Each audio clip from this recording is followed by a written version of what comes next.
അങ്ങനെ കാനഡയിൽ നിന്നും മെക്സിക്കോയിലൂടെയൊക്കെ വന്ന ഒരു അനുഭവം ആരുടേതാണ്? അനിൽ ചേട്ടനാണ്, അനിൽ മച്ചാട്.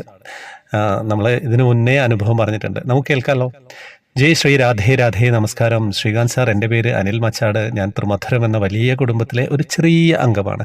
ഇതിനു മുൻപ് എൻ്റെ ഒരു അനുഭവം അങ്ങ് പറഞ്ഞിട്ടുണ്ടേ. ഞാൻ കാനഡയിലാണ്, അറിയാലോ. എൻ്റെ വേറെ ഒരു അനുഭവമാണ്, ദയവായിട്ടൊന്ന് വായിക്കണേ. ഞാൻ സ്ഥിരമായിട്ട് ത്രിമധുരം കേൾക്കാറുണ്ട്. എൻ്റെ ജോലി എക്സ്റേ വെൽഡിംഗ് ആണ്. എനിക്ക് കൂടുതലായി ഷോർട്ട് ടൈം വർക്കാണ്. 2 മാസം 4 മാസം അങ്ങനെയാണ്. കഴിഞ്ഞ മാസം മെയ് മാസം അവസാനത്തോടു കൂടി എൻ്റെ ജോലി തീരുമെന്ന് എനിക്ക് മനസ്സിലായി.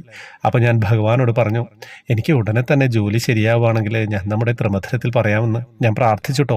എനിക്ക് ഉടനെ തന്നെ വേറെ ജോലി ശരിയായി. ജൂൺ 1 തീയതി തുടങ്ങാൻ പറഞ്ഞിട്ട് എന്നെ വിളിച്ചു. അപ്പോൾ എനിക്ക് വളരെ സന്തോഷമായി. ഇതിനിടയിൽ എൻ്റെ കൂട്ടുകാരെല്ലാവരും ചേർന്ന് ഒരു ടൂർ പ്ലാൻ ചെയ്തു. സ്ഥലം മെക്സിക്കോ. മെയ് 31 പോയി ജൂൺ 5 തിരിച്ചു വരും. അങ്ങനെയാണ് തീരുമാനം. എനിക്ക് 1 തീയതി വേറെ കമ്പനിയിൽ ജോലിക്ക് കയറേണ്ടതാണ്. ഫ്രണ്ട്സ് പറഞ്ഞു, നീ ഒരാഴ്ചത്തെ അവധി ചോദിക്കുക, എന്നിട്ട് വരാൻ പറഞ്ഞു. അങ്ങനെ ഞാൻ ചോദിച്ചു, അവരത് സമ്മതിച്ചു. തിരിച്ചു വന്നിട്ട് മെസ്സേജ് വിടാൻ പറഞ്ഞു. ഞാൻ സമ്മതിച്ചു. അങ്ങനെ പോയി 2 ദിവസം കഴിഞ്ഞപ്പോൾ എൻ്റെ മനസ്സിലൊരു കുറ്റബോധം. ത്രിമധുരത്തിൽ പറഞ്ഞിട്ടില്ല എന്ന്.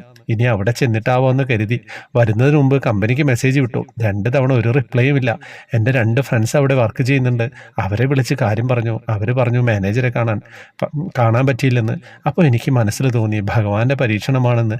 ഞാൻ ഭഗവാനോട് പ്രാർത്ഥിച്ചു, ക്ഷമിക്കണം ഭഗവാനെ, ഞാൻ ഇന്ന് തന്നെ ത്രിമധുരത്തിൽ പറഞ്ഞോളാമെന്ന്. ഇന്ന് വെളുപ്പിന് ഞാൻ തിരിച്ചെത്തി കമ്പനിക്ക് വീണ്ടും മെസ്സേജ് ഇട്ടു.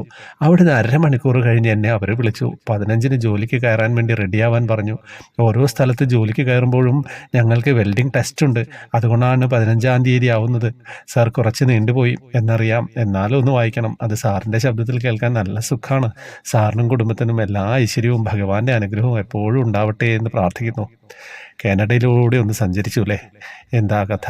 നമ്മൾ അറിയാത്ത പല മേഖലകളെക്കുറിച്ചും കൂടിയാണ് നമുക്ക് അനുഭവങ്ങളിലൂടെ വരുന്നത്. ഓരോരുത്തരുടെ ജോലിയും ജോലിയുടെ രീതികളും എങ്ങനെയൊക്കെയാണെന്ന് നമ്മളറിയാത്ത പല കാര്യങ്ങളാണ്. അതിനും ഭഗവാൻ ഭാഗ്യം തരുന്നു എന്നുള്ളത് തന്നെയാണ് സത്യം. അനിയേട്ടാ, സുഖല്ലേ? അപ്പം കാര്യങ്ങളൊക്കെ ഭംഗിയായിട്ട് നടക്കട്ടെ. ജോലികൾ അങ്ങനെ കിട്ടിക്കൊണ്ടേയിരിക്കാൻ പ്രാർത്ഥിക്കാം, എല്ലാവരും പ്രാർത്ഥിക്കാമല്ലേ? എന്താ കഥ? വാട്സപ്പ് ഗ്രൂപ്പിലേക്ക് വരാം, ജോയിൻ ബട്ടണിലൂടെ വരണം. കുറച്ച് ദിവസത്തേക്ക് പറ്റുമെങ്കിൽ അനുഭവങ്ങൾ അയക്കുന്നത് നിർത്തിവെക്കാം. അത്യാവശ്യം പെട്ടെന്ന് തന്നെ പറയേണ്ടതാണെങ്കിൽ മെമ്പർഷിപ്പ് എടുത്ത് വരിക, എന്നിട്ട് അനുഭവങ്ങൾ അയയ്ക്കുക. കുറേ അനുഭവങ്ങൾ സ്റ്റോക്ക് ഉണ്ട്. നിങ്ങളുടെ അനുഭവം നഷ്ടപ്പെട്ടു പോകരുതല്ലോ, അതുകൊണ്ടാണ് പറയുന്നത്. ഹരേ കൃഷ്ണ.